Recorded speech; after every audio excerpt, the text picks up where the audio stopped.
Hola, buenos días, sean bienvenidos al podcast del día de hoy. En esta ocasión vamos a hablar acerca de la vida de los cazadores-recolectores de la prehistoria. Esos primeros habitantes que vivían de la caza y la recolección de frutos. Sus artefactos estaban hechos de piedra, de hueso, de concha o de madera. Si no viste el anterior podcast o lo escuchaste en Spotify, te lo dejo en la descripción. Ahí hablamos acerca de los primeros pobladores, no solamente del Ecuador, sino también de toda América. Recordándote que puedes suscribirte al canal, donde se sube contenido variado, no solamente podcast, sino también blogs, leyendas, vivencias y todo lo que tiene que ver con el Ecuador y con nuestra ciudad de Quito. Sin perder más tiempo, acomódate, no sé, haz alguna cosa y disfruta este nuevo podcast que vamos a comenzar a continuación. Y bueno, mis chullas, comencemos. Primero, para iniciar el estudio de la vida de los cazadores-recolectores, tenemos que hacer la distinción entre dos términos, que es nómada y sedentario. La palabra nómada podemos asociarle con un juego de palabras. Nómada, nos vamos de aquí. Es decir, son grupos humanos que no se asentaban en un lugar determinado, sino se iban de lugar en lugar, persiguiendo ya sea animales o recursos naturales. En cambio, el término sedentario podemos asociarlo a se quedan aquí. Es decir, el sedentarismo es cuando un grupo humano se posiciona en un solo lugar y de ahí no se mueve. ¿Por qué? Porque tiene asegurado su alimentación, su vivienda, su seguridad y no hay la necesidad de viajar buscando otro tipo de recursos. Bueno, primero hablemos de estos primeros grupos que pasaron a América. Estos grupos humanos no conocían la agricultura, ni actividades como la alfarería o el trabajo de metales. Eran netamente cazadores-recolectores de frutos. También se recolectaban moluscos y plantas. Y principalmente eran nómadas. Se asentaban durante cortos periodos en lugares que tuvieran los recursos necesarios y cuando estos escaseaban buscaban un nuevo lugar. Se alimentaban de animales gigantes que existían en edad de hielo, así como de aves, mamíferos más pequeños, como por ejemplo los ciervos y los conejos. Aquí nosotros podemos hablar acerca de esta megafauna que se extendió no solamente por el Ecuador, sino también por todo lo que es América. Esta megafauna pertenecía a la edad de hielo. Si nosotros hemos visto la película de la edad del hielo, vamos a ver estos grupos humanos, cómo es su interacción con las personas y los animales, porque únicamente los grupos humanos no se relacionaban entre su mismo núcleo familiar, sino tenían interacciones con otros clanes. A veces estas interacciones eran de cooperación mutua para poder derrotar a estos animales gigantes y poder alimentarse entre todos ellos. Hablemos ahora acerca de la caza. La caza, primero se preparaba las pieles para vestirse y también cuando ya se tenía asegurado todo lo que son los recursos para la supervivencia, podían ir más lejos y encontrar nuevas presas. De estas presas sacaban, como ya dijimos, las pieles para vestirse y se cortaban la carne. Aquí utilizaban lo que eran las piedras y también se elaboraban diferentes tipos de herramientas con esas piedras. Gracias a la experiencia de los cazadores se reconocía cuáles eran las piedras que mejor se adaptaban a la cacería de los animales, porque no era lo mismo cazar un pequeño ciervo o un conejo que cazar un mastodonte. Las herramientas y las piedras que se utilizaban para poder cazar esos animales eran muy diferentes. También se usaban materiales de la naturaleza para construir estas primeras herramientas o armas, como son las fibras vegetales, huesos, madera, entre muchos otros elementos que complementaban la herramienta. Con las fibras vegetales no solamente se realizaba armas, sino también objetos utilitarios, como por ejemplo cestos, anzuelos y agujas. Pero el problema que hay es que estos materiales son perecederos y a la actualidad no han llegado ninguno a ser vistos por arqueólogos o investigadores.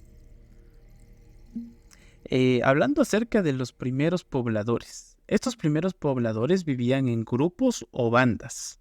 También se los conocía como las primeras tribus, de aproximadamente 30 a 100 personas. Estas personas estaban unidas por lazos familiares. La vida era dura. ¿Por qué? Porque era dura la vida porque dedicaban el tiempo a buscar alimentos y estaban siempre expuestos a amenazas naturales y enfermedades, para las que no tenían ninguna protección ni remedio. Únicamente las plantas o lo que ellos podían encontrar en el medio geográfico era lo que les ayudaba a remediar sus dolencias. Pero no podemos hablar acerca de una medicina como tal. En las zonas andinas se echaba la gran disponibilidad de recursos. El también se conoce como las orejas de conejo. Estas orejas de conejo sirven para remediar el mal de altura, conocido comúnmente como el soroche. Si nosotros agarramos una de estas orejas del frailejo y nos la ponemos en la frente, nos va a ayudar con el dolor de cabeza para que nos pase por el mal de altura. Entonces estos son saberes que ya se fueron transmitiendo de generación en generación. Aquí nosotros podemos hablar de una organización matriarcal. Únicamente para nosotros saber que pertenecemos a una familia, la única certeza era la madre, la quien podía dar a luz y tener la seguridad de que esa persona es parte de la tribu. En cambio, los hombres no sabían si es que un hijo era suyo o no era suyo. Por eso era muy común que se cuidara todos los hombres a los niños, sean o no sean sus hijos de sangre. ¿Para qué? Para que la tribu siga prosperando y para criar a las nuevas generaciones. La subsistencia de los primeros pobladores. No hay evidencias de que los habitantes tempranos del Ecuador hayan convivido con la megafauna del Pleistoceno. Aquí vamos a hablar específicamente de los mastodontes. Estos mastodontes fueron desapareciendo a medida que el clima mejoraba. Y con estos cambios encontraron abundancias de osos de anteojos, de venados y de camélidos. ¿Qué camélidos encontraban aquí? Como los guanacos. También otros animales que convivían con el ser humano de esa época eran los conejos, los pumas, las zarigüeyas, los puercoespines, los perros, las dantas y los lobos. Nosotros podemos ver una representación de un mastodonte cerca de las piscinas públicas del Tingo. Ahí hay una estatua de un mastodonte y podemos darnos cuenta cómo era esa megafauna. También hablando acerca de los frutos. ¿Qué frutos se encontraban aquí? Los bosques andinos ofrecían antes y como en la actualidad el capulí. El capulí, llamado la uva del pobre, era un alimento muy consumido en esa época y también en la actualidad. También tenemos la uvilla, el taxo, la mora, el nogal, también conocido como el tocte, la guava, la chirimoya, la nigua, el ataco, la aspa quinoa, el aspachocho y el mortín. Todos estos frutos eran recolectados por mujeres y por niños. Aquí podemos hablar también de una división natural del trabajo. El trabajo se dividía no por la capacidad de la persona, sino por cómo las actividades eran distribuidas dentro de la tribu. puede ser que las mujeres, por tener que estar al cuidado no solamente de ellas, sino también de sus familias, tuvieron más facilidad para encontrar los frutos y para poder subsistir. Porque recordemos que la cacería no era uno de los medios más fiables para tener comida. ¿Por qué no era así? Porque un grupo de personas, de hombres, podían salir de su tribu y pasar persiguiendo una presa por días, por semanas. Y esas semanas que no entraba comida a la tribu, tenía que ser sustentado por las mujeres, las cuales tenían que recolectar observando a los animales, qué se podía comer y qué no se podía comer.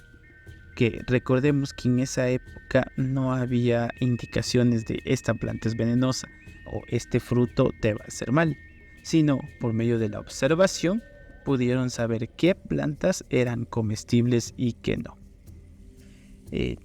Hablemos un poco acerca de la caza.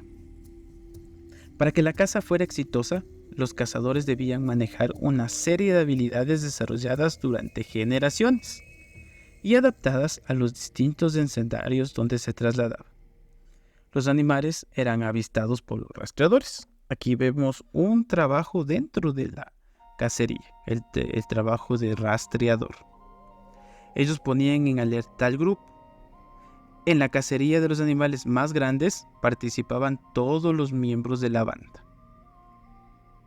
Y no hablamos acerca de los hombres, sino todos los miembros de la tribu. Aquí también encontramos participación de los niños y de las mujeres. Estos dos miembros de la tribu, niños y mujeres, ejercían tareas de apoyo, unas tareas que sean menos arriesgadas, como por ejemplo acorralar a la presa.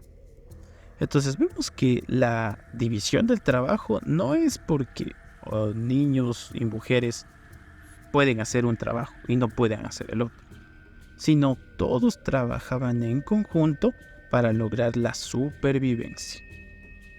En ciertas ocasiones, cuando eran manadas grandes, se les unían miembros de otras bandas. Por eso al principio de este podcast hablábamos acerca de la interacción, no solamente con animales, sino también con otros grupos humanos. El ser humano siempre se ha caracterizado por ser un ser sociable. Nosotros tenemos que vivir en sociedad. Si no vivimos en sociedad, el ser humano pierde las facultades mentales y sociales. Nosotros debemos tener esta relación entre diferentes personas para subsistir. Y en la época prehistórica no es la excepción. El ser humano tuvo que unirse, ¿para qué? Para sobrevivir, que era lo más importante en ese tiempo. Los cazadores también, cuando ya se reunían, avistaban a la presa y tenían ya certeza de sus hábitos y costumbres, recogían toda esa información y era compartida no solamente con su tribu, sino con otras. Los cazadores conocían bien las costumbres de los animales, los lugares por los que se desplazaban, las horas en las que lo hacían. Para que las presas no lo viesen, se camuflaban con ramas o pieles, y para que no los olieran, avanzaban en la dirección opuesta al viento. Todas estas adaptaciones que tuvieron que hacer los seres humanos para cazar y sobrevivir, lo fueron formando, fueron desarrollando su cerebro. El simple hecho de caminar al sentido contrario del viento para que el olor no llegue a los animales es un avance importantísimo. La cacería, la recolección no solamente permitió la subsistencia, sino, como dice Engels, ayudó a que el mono se convierta en hombre, como el trabajo transformó al mono en hombre. Ya tenía visto el ser humano cuáles eran las rutinas diarias de los animales. Por eso las primeras civilizaciones se desarrollaron en los cauces de los ríos, porque los animales frecuentaban los ríos para poder beber. Frecuentaban los páramos, frecuentaban los valles, frecuentaban los árboles y de todo esto se dio cuenta el ser humano. Ya después de cazado el animal, venía el trabajo realmente importante.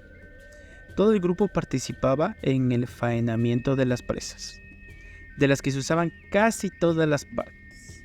Por ejemplo, los tendones se empleaban como cuerdas, se curtían las pieles como los huesos. También tenemos que los huesos eran utilizados. Los huesos se descarnaban y con esos huesos se avivaban las hogueras. Algunas mujeres golpeaban con rocas duras los huesos largos, las vértebras y los cráneos. ¿Para qué? Para extraer la médula del hueso y también sacar los sesos. A esta médula y a los sesos se los ponía en bolsas de cuero, con agua y piedras calientes, para preparar la comida. Podemos ver un antecedente de la cocina, porque vemos que el ser humano ya no está comiendo únicamente carne cruda o carne cocinada directamente en el fuego, sino está utilizando la bolsa de cuero, el agua y las piedras calientes para realizar un guiso. La médula tiene gran cantidad de proteínas y grasas muy necesarias para la subsistencia. Entonces, el aprovechar todas las partes del animal también ayudó a que se siga prosperando. En la actualidad también nosotros podemos ver que de la vaca se puede utilizar todo o casi todo lo que compone su cuerpo.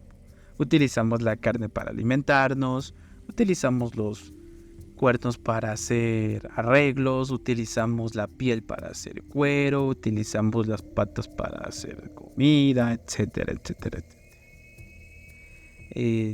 Ya después de comidos, siempre cae muy bien pegarnos una siesta o dormirnos un rato.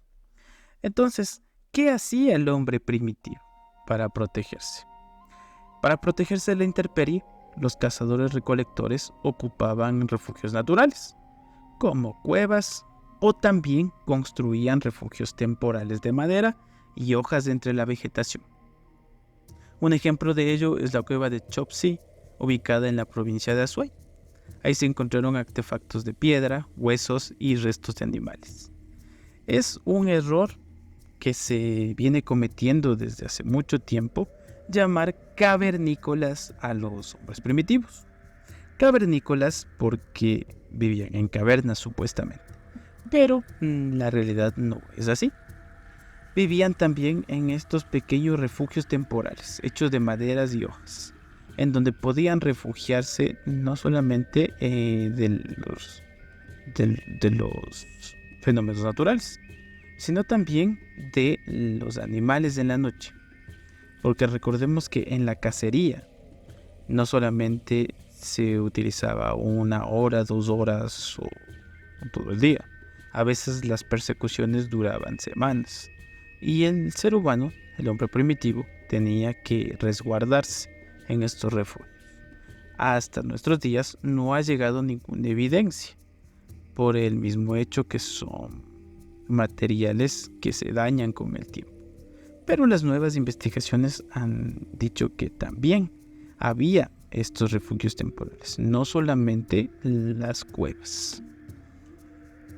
El trabajo de la piedra, hablando acerca de las cuevas, en las cuevas no solamente se dormía, se cocinaba, sino también se trabajaba. Durante la mayor parte de la historia de la humanidad, los seres humanos han usado la piedra como principal materia prima para elaborar las herramientas que necesitaban para vivir. Los vestigios de la edad de piedra son claves para comprender la vida de los seres humanos. Pero, ¿qué hacía el ser humano para poder transformar la piedra? ¿Cómo pasamos de lanzar piedras y golpear con palos a lanzas sofisticadas, a anzuelos, a punzones, a perforadores, a cuchillos de basalto, a raederas, etcétera, etcétera, etcétera? El hombre primitivo elaboraba martillos de piedra o hueso con manos de madera y con él golpeaban un trozo de obsidiana. La obsidiana se obtiene del enfriamiento de la lava volcánica es una piedra vidriosa que tiene un gran filo. En la actualidad algunos doctores intentan utilizar la obsidiana para los procesos médicos, porque el filo es mucho más fino que el acero. El acero quirúrgico se utiliza por ser antiséptico y poder cortar la piel. La obsidiana también nos permite eso y con cortes mucho más finos. Volviendo al tema, los materiales que eran utilizados por este hombre primitivo, además de la obsidiana, era el basalto o otras rocas no arenosas, que al golpearse dejaban filos cortantes, como el vidrio. Como ya lo habíamos dicho, la obsidiana, basalto y todas estas piedras podían tener un filo muy bueno. Se golpeaban las rocas directamente o apoyando un cincel entre ellas y el martillo. Los pedazos se desprendían, eran las lascas o astillas. Las lascas, con un borde bastante cortante, servían para cortar carne, pelar y preparar pieles. Las que terminaban en punta se usaban para perforar cuero, maderas y huesos.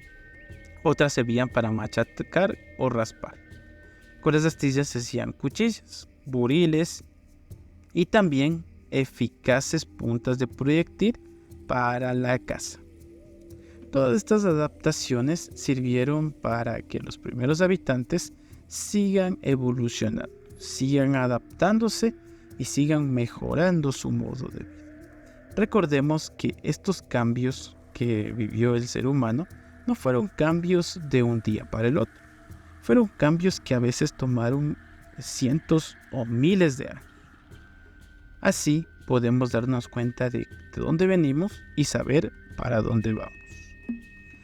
Si llegaste a este punto, me gustaría leerte en los comentarios qué opinas del podcast del día de hoy.